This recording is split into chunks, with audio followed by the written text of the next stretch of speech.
Hello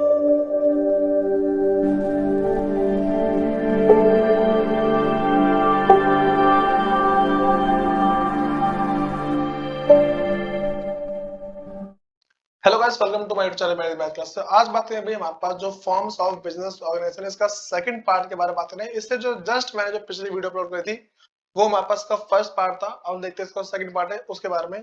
तो सबसे जो पहला टॉपिक भाई वो ऐसा है कि requisites of an ideal forms of business organisation.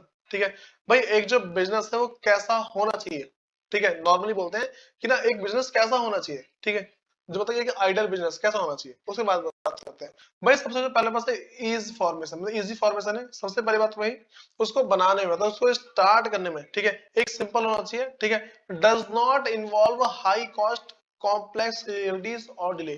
ठीक है, उसमें बहुत ज्यादा पैसा ना लगे। ठीक है, बहुत ज्यादा पैसा ना लगे, कम मतलब कि कॉम्प्लेक्स लीगलिटीज ना हो, ज्यादा डिले ना हो। ठीक है, दूसरी बात भाई स्कोप ऑफ रेजिंग कैपिटल। भाई बिजनेस ऐसा हो कि उसमें हम आराम से कहीं ना कहीं से कैपिटल ले पाए। ठीक है, कहना कि the chosen organisation should allow for raising required capital based on business needs. ठीक है, बिजनेस के नीड के हिसाब से हमें कहीं ना कहीं से लोन मिल जाए। अगली बात है भाई एक्सटेंट ऑफ लायबिलिटी। भाई करे balancing limited liability with some risk is essential to motivate initiative and responsible management. भाई होता ऐसा है। हाँ भाई, तो तीसरा है उसमें होता है ऐसा, एक ना लायबिलिटी होनी चाहिए, मतलब कि जो लायबिलिटी हो लेकिन कि बहुत ज्यादा ना हो। जितना हमने पैसा लगाया सिर्फ उतनी लायबिलिटी हो, अनलिमिटेड लायबिलिटी नहीं होनी चाहिए। ठीक है, चौथा भाई फ्लेक्सिबल ऑफ ऑपरेशन। भाई हमारा जो ऑपरेशन ऐसा हो हम किसी दूसरे को आसानी से अडेप्ट कर पाए। ठीक है, टू चेंज लाइक एक्सपेंशन और मॉडर्नाइजेशन। हमें क्या है कि भाई अगर अपना बिजनेस बड़ा करना है तो बड़ा कर पाए। ठीक है, और अगर हमें मॉडर्नाइज होना है तो मॉडर्नाइज भी हमसे हो पाए। नेक्स्ट भाई स्टेबिलिटी एंड कंटिन्यूटी है, काफी तो स्टेबल होना चाहिए। ठीक है, और बिजनेस देखो एक तो बिजनेस स्टेबल होना चाहिए, दूसरा कंटिन्यूटी, बिजनेस लंबे समय तक चले ऐसा होना चाहिए। ये नहीं कि छोटा सा बिजनेस चलाया बंद हो गया 2 महीने बाद। देखो बिजनेस स्टेबल, ठीक है, ensuring employment, future plans and consistent service for customer. ठीक है, ऐसा होना चाहिए। नेक्स्ट बात करते हैं भाई इफेक्टिवनेस ऑफ मैनेजमेंट है, जो मैनेजमेंट है ठीक है वो किस तरीके से इफेक्टिव होता है। Successful business relies on efficient management. ठीक है भाई, इसमें क्या है एक ना एफिशिएंट मैनेजमेंट चाहिए which might require a team with a diverse skill। भाई ऐसे को कह रहे हैं successful business relies on efficient management. ठीक है, एक बिजनेस ऐसा होना चाहिए जो कि डिपेंड करे एक अच्छे मैनेजमेंट पे। ठीक है, विच माइट रिक्वायर टीम, जिसके लिए जो हो सकता है टीम की जरूरत पड़े, विद डाइवर्स स्किल, जिनके पास अलग अलग स्किल हो। देखो सिंपली बोले कह रहे जो इफेक्ट मतलब इफेक्टिवनेस ऑफ मैनेजमेंट होना चाहिए बिजनेस को चलाने की। ठीक है, इसका मतलब है ऐसा बिजनेस हो जो एफिशिएंसी या फिर जो इफेक्टिवनेस की वजह से चले, और भाई ऐसा हो एक टीम की वजह से चले जिसमें हर एक के पास अलग अलग स्किल हो। अगली बात है भाई गवर्नमेंट कंट्रोल एंड रेगुलेशन, कह रहा हाँ भाई कह रहे while some regulations is important, कुछ कुछ रेगुलेशन तो इंपॉर्टेंट है लेकिन excessive government interference can hinder business initiative. भाई ऐसा है देखो बिजनेस कंट्रोल होना चाहिए लेकिन ज्यादा बिजनेस कंट्रोल ना हो। भाई दूसरा पास है बिजनेस सीक्रेसी, ऐसा protecting business secret from competitors is vital for a preferred organisation. भाई बिजनेस ऐसा हो जिसमें हम क्या अपने बिजनेस के सीक्रेट को छुपा के रख पाए। अगला भाई टैक्स बर्डन।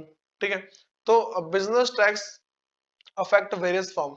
ठीक है, बट द वन हाँ भाई but the one with the least income tax liability is often preferred like company. देखो भाई ऐसा होना चाहिए बिजनेस इस तरीके का होना चाहिए कि उसमें टैक्स लायबिलिटी कम हो। अगला है ऑनरशिप।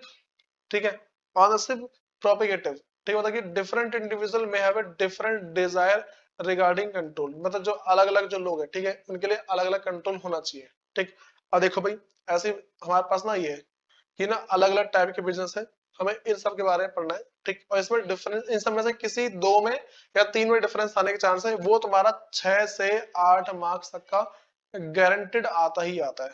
ठीक है, अब सुनो भाई, तो पहला फैक्टर की बात करते हैं कौन कौन सा। पहला इजी फॉर्मेशन है। ठीक है, सोल प्रोप्राइटर्स में वेरी इजी है, मतलब थोड़ा सा क्वाइट इजी है। और जो प्राइवेट कंपनी क्वाइट कह रही डिफिकल्ट ड्यू टू लीगल। ठीक है, लीगल फॉर्मेलिटी ये भाई थोड़ा सा डिफिकल्ट है। पब्लिक कंपनी भाई थोड़ा सा हल्का डिफिकल्ट होता है। और जो वैसा कॉर्पोरेटिव ऑर्गेनाइजेशन है इसमें क्या है few legal formalities and regulations, में कुछ कुछ लीगल फॉर्मेलिटी होती है और कुछ कुछ रेगुलेशंस होते हैं। दूसरा मेरे पास भाई स्पेसिफिक रेगुलेशंस है। हाँ भाई, स्पेसिफिक रेगुलेशन है, इसमें भाई कोई सी स्पेसिफिक रेगुलेशन की जरूरत नहीं पड़ती, जो बस सोल प्रोप्राइटरशिप है, ठीक है, इसमें किसी स्पेसिफिक रेगुलेशन की जरूरत नहीं है, ठीक है। और जो इंडियन पार्टनरशिप है, इसमें मेरे पास कौन सा भाई इंडियन पार्टनरशिप एक्ट काम करता है।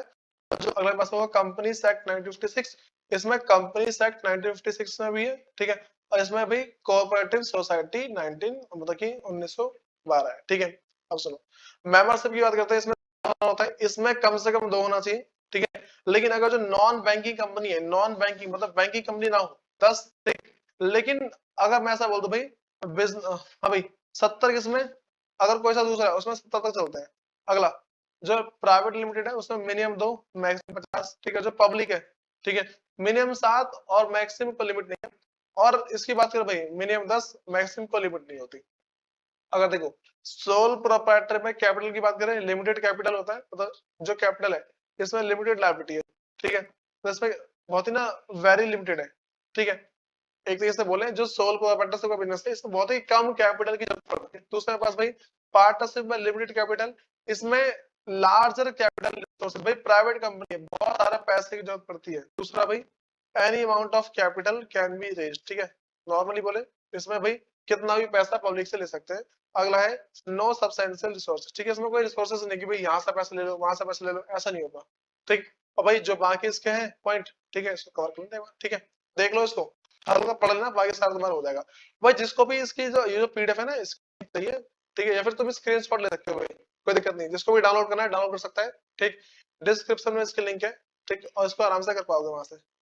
देखना, इसको स्क्रीनशॉट ले लो, इसका स्क्रीनशॉट और इसका स्क्रीनशॉट, जहां से लेना है वो सारा स्क्रीनशॉट देख लेना, ठीक है भाई। अगली बात करते हैं बस criteria for the choice of organisation, ठीक है। देखो यहाँ पे कहना है ऐसे कौन कौन से क्राइटेरिया हमें जो फॉलो करने पड़ेंगे किसी बिजनेस को स्टार्ट करने से पहले, फिर बिजनेस को स्टार्ट करते टाइम, ठीक। पहला, no single form of organisation is universally ideal, ठीक है भाई, कोई सा एक ही नहीं कि कोई सा बिजनेस ऐसा नहीं है कि भाई जो सब जगह लग जाए, ऐसा नहीं है। तो मैं ना देखना पड़ता है किन किन चीजों का ध्यान रखें, ठीक है। तो वही सारी बात पढ़ने वाले हैं। तो करेगी each has a strength and weakness, हर एक की कुछ ना कुछ शक्ति होती है, कुछ ना कुछ कमियां होती है। The best choice depend on a business unique need and objective, भाई बिजनेस के मतलब की जो उसकी नीड है और जो उसका ऑब्जेक्टिव है उस पर डिपेंड करता है, ठीक है। उसके बाद भाई अगली बात करते हैं, there is no one size fit all solution, भाई ऐसा नहीं कि एक साइज का बिजनेस बना दो और सब जगह लागू हो जाएगा, ऐसा नहीं है। As the right form varies with the specific situation and goal of the entrepreneur, देखो भाई अब क्या हर एक के ना गोल अलग अलग होते हैं।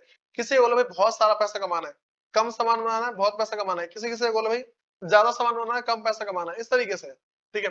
तो अब मेरे पास अगला है criteria at the time of starting of business. देखो भाई पहला पहला पर्सन नेचर ऑफ बिजनेस, पता लगाना चाहिए कि जब बिजनेस चालू करें हमें किस तरीके का बिजनेस बनाना है, ठीक है।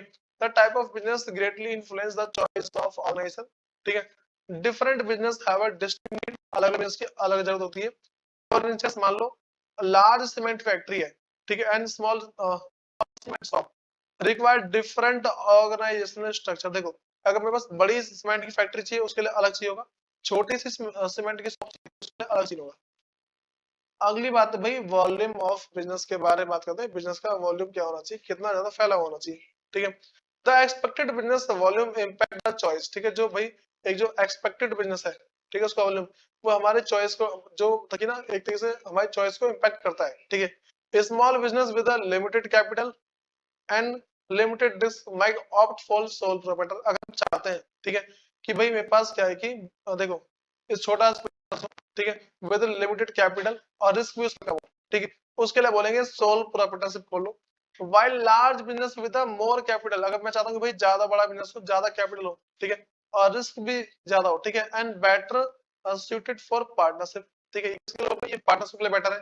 तो ऐसे ही ना हमने जितना पढ़ रखा है वो सारा उसी के बेस पे, ठीक है। दूसरा एरिया ऑफ ऑपरेशन, तुम कहाँ कहाँ किस में काम करना चाहते हो, देखो the geography scope of operation also play a role, ठीक है भाई, जो मेरे पास क्या ज्योग्राफिक स्कोप है वो अच्छा रोल प्ले करता है। Local business option favour sole proprietors, देखो भाई जो लोकल बिजनेस है, ठीक है, वो क्या बोलते हैं भाई सोल प्रोप्राइटरशिप कर लो, अकेला बिजनेस चलाओ, ठीक है। While those with a widespread presence में opt for a joint stock company, भाई अगर ऐसा बोल दो भाई कि बिजनेस बड़ा होना चाहिए, बिजनेस फैला होना चाहिए, तो जॉइंट स्टॉक बोल दो। अगला है डाइवर्स फॉर कंट्रोल, ठीक है, डिजायर फॉर कंट्रोल है, ठीक, desire for direct control over business operation, guide the choice. देखो अगर कोई चाहता है सारा कंट्रोल मेरे हाथ में हो तो भाई तुम खोल लो सोल पार्टनरशिप। तुम चाहते हो भाई कुछ लोगों के हाथ में हो, ठीक है, पार्टनरशिप खोलो। तुम चाहते हो भाई कि मेरे कुछ जान पहचान के उनके लोगों में हो, तो भाई तुम प्राइवेट कंपनी खोल लो। तुम चाहते हो भाई सबके हाथ में चला जाए थोड़ा थोड़ा कंट्रोल, पब्लिक कंपनी खोल लो। अगला भाई कैपिटल रिक्वायरमेंट, अगर तुम छोटी कैपिटल रखना चाहते हो, ठीक है, स्मॉल कैपिटल के लिए सोल पार्टनरशिप, थोड़ी बड़ी कैपिटल चाहते हो, ठीक है, उसके लिए पार्टनरशिप है, जॉइंट स्टॉक है, प्राइवेट कंपनी है, ठीक है, ये सारा खोल सकते हो। अगला extent of risk and liability की बात करते हैं, ठीक है। तो risk tolerance influence the decision, ठीक है। देखो क्या बोला भाई, जो extent of risk and liability है, तो रिस्क टॉलरेंस मतलब रिस्क कितना तुम बेयर कर सकते हो, टॉल कर सकते हो, ठीक है। हाँ भाई कह रहे कि risk tolerance influences the decision, ठीक है भाई, जो रिस्क है, ठीक है, तुम जितना रिस्क झेल सकते हो वही तुम्हारे डिसीजन को एक तरह से इन्फ्लुएंस करेगा, एक तरह से मतलब प्रभावित करेगा। दोस्त कह रहे कि दोस्त आइवर्स ऑफ सिग्निफिकेंस, सुनो भाई, इसमें अगर तुम स्मॉल रिस्क चाहते हो, ठीक है, स्मॉल रिस्क चाहते हो सोल पूरा, ठीक है, थोड़ा मान लो कि मीडियम, ठीक है, मीडियम रिस्क चाहते हो, ठीक है, तो तुम पार्टनरशिप कर लो, ठीक है। तुम चाहते हो भाई तुम्हारे पास क्या हो, कंपनी हो, ठीक है, और क्या हो, जैसे मान लो कि ज्यादा लोगों के पास कंट्रोल ना हो, रिस्क भी कम हो, तो तुम प्राइवेट कंपनी खोलो, ठीक है, प्राइवेट कंपनी खोल लो, ठीक। इसमें तुम्हारे पास भाई मतलब थोड़ा पैसा ज्यादा लगेगा भाई, लेकिन रिस्क जो है ना वो अच्छा खासा होगा। लेकिन अगर गवर्नमेंट है, ठीक है, तुम चाहते हो भाई कि गवर्नमेंट कंपनी खोलूं, ठीक है, इसमें क्या हो तुम्हारे पास रिस्क भी ठीक ठाक ही होता है, मतलब ये मान लो ऑलमोस्ट सारे सेम होता है। अगली बात कर भाई गवर्नमेंट रेगुलेशंस, देखो government control very amongst organisation form, अलग अलग के ऊपर भी अलग होता है। Companies and cooperative typically face more regulation, देखो भाई जो कंपनी होती है, ठीक है, वो क्या भाई अलग अलग रेगुलेशन फेस करती है। अगर तुम चाहते हो कि भाई हमारे पास एक तरीके से मान लो, देखो कह रहे कि you prefer less government interference, तो भाई कंसीडर सोल प्रोप्राइटरशिप और पार्टनरशिप। अगर तुम चाहते हो भाई गवर्नमेंट ज्यादा इंटरफेरेंस ना करे, तो सोल प्रोप्राइटरशिप पे जाओ या फिर पार्टनरशिप पे जाओ।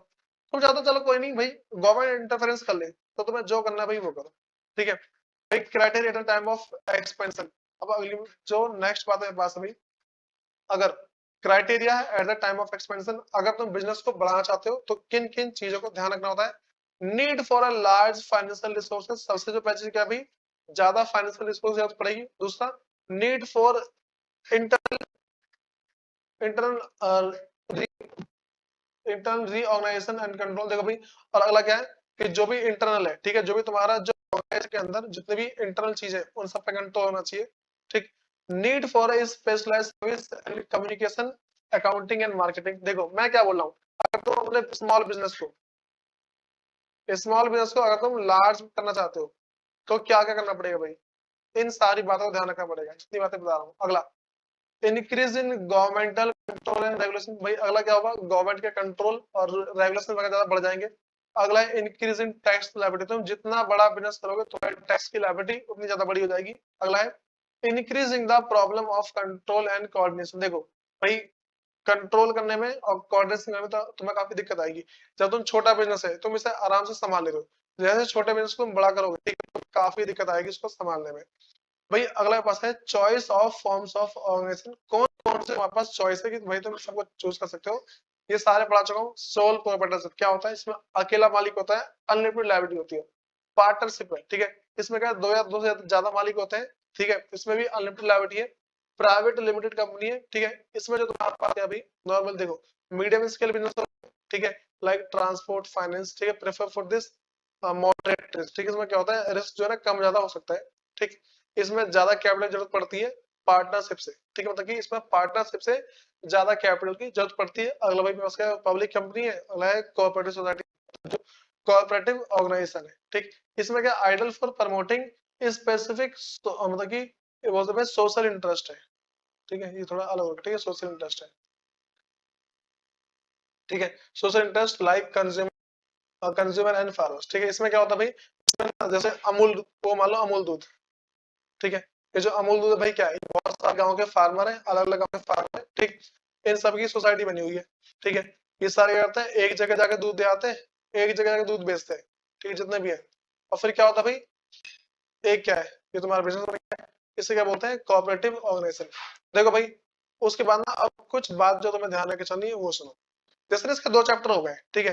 अब ना हमारे पास क्या ऑप्शन है, एक तो तुम्हें ना लिख जाएगा कि भाई हर चैप्टर की लिंक, ठीक है, जो भी चैप्टर है इस जो तुम्हारे पास लिंक है वो सारी की सारी तुम्हें उसके डिस्क्रिप्शन में आसानी से मिल जाएगी।